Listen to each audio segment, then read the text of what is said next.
warahmatullahi wabarakatuh. Kami dari kelompok 3 akan membawakan materi yang bertemakan menganalisis peluang usaha. Nama saya Adelia Yuliana Putri, absen nomor 1. Analisis peluang usaha adalah suatu kegiatan yang dilakukan oleh para wirausahawan untuk menentukan suatu usaha yang dianalisis akan mendapatkan keuntungan atau tidaknya. Ada juga tujuan dari analisis peluang usaha, yaitu 1. Mencegah kerugian dari perusahaan. Yang kedua, mengetahui produk tersebut apakah banyak peminatnya atau tidak. Ketiga, mengetahui persaingan di dalam pasar. Yang keempat, mengetahui produk yang dijual dibutuhkan atau tidak. Nah, di sini saya akan menjelaskan bagaimana cara menganalisis usaha menggunakan analisis SWOT. Jadi, analisis SWOT terbagi menjadi 4 bagian. Yang pertama ada strength atau kekuatan, yang kedua ada weakness atau kelemahan, yang ketiga ada opportunity atau peluang, dan yang terakhir ada threat atau ancaman. Di sini saya akan membahas strength atau kekuatan.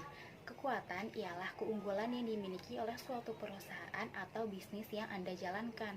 Kekuatan utama harus memberikan pengaruh yang positif bagi perusahaan Anda baik di masa sekarang atau di masa mendatang. Kekuatan bisnis dapat diketahui melalui analisis pertanyaan berikut. Yang pertama, keunggulan apa yang dimiliki oleh perusahaan Anda? Assalamualaikum warahmatullahi wabarakatuh. Perkenalkan, nama saya Lianingsi dari kelas 12 ATKP. Yang kedua itu ada kelemahan. Kelemahan itu merupakan efek yang bisa berpengaruh baik secara negatif maupun positif bagi jalannya perusahaan di saat ini atau saat yang akan datang. Pertanyaan yang dapat diajukan yaitu, apa yang bisa digunakan oleh perusahaan? Apa yang sebaiknya harus dihindari dari perusahaan? Faktor apa aja nih yang membuat penjualan semakin menurun? Apa kelemahan perusahaan dari kacamata konsumen? Dan apa saja sepak terjang kompetitor sehingga pesaing lebih baik dari perusahaan Anda? Yang ketiga itu peluang. Peluang merupakan yang dimiliki oleh perusahaan sehingga mempunyai kesempatan untuk dapat berkembang di masa mendatang. Pertanyaan yang bisa diajukan adalah, kesempatan apa saja yang dimiliki oleh perusahaan saat ini? Hal apa saja yang sedang tren dan sejalan dengan perusahaan Anda? Threat atau ancaman. Ancaman adalah faktor eksternal yang tidak dapat Anda kendalikan. Anda tetap harus mempertimbangkan hal ini untuk menempatkan rencana darurat dalam menangani masalah yang terjadi. Ancaman adalah situasi yang paling tidak menguntungkan dalam lingkungan perusahaan. Ancaman merupakan pengganggu utama bagi posisi yang sekarang atau yang diinginkan perusahaan.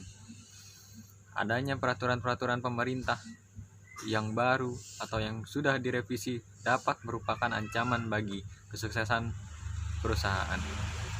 Contohnya, adakah tren pasar yang bisa menjadi ancaman? Apakah perilaku konsumen berubah dengan cara yang dapat berdampak negatif bagi bisnis Anda? Apakah pemasok akan selalu dapat memasok bahan baku yang Anda butuhkan dengan harga yang cocok?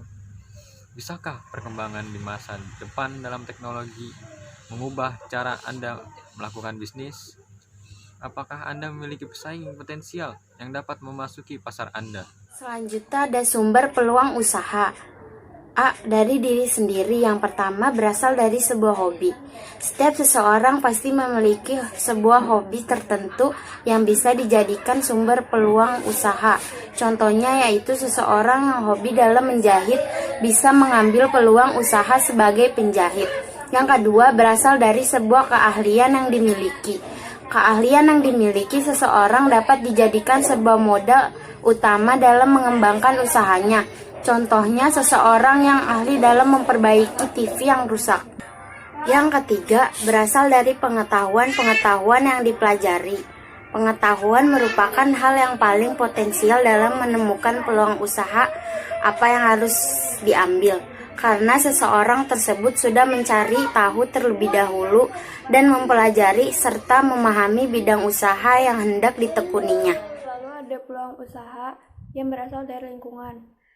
Peluang ini biasanya timbul dari lingkungan yang ada di sekitar mereka. Seperti salah satu contoh peluang usaha, yaitu seorang mahasiswa yang menjual pulsa elektrik dan sebagainya. Lalu, peluang yang berasal dari beberapa perubahan yang terjadi, dan peluang yang berasal dari seorang konsumen. Karena dari suara konsumenlah seseorang bisa mengetahui peluang usaha apa saja yang saat ini sedang dibutuhkan dan perlu dikembangkan. Dan yang terakhir, peluang yang berasal dari gagasan atau ide orang lain. Peluang usaha ini bersifat orisinil yang bisa memunculkan sebuah gagasan peluang usaha yang baru.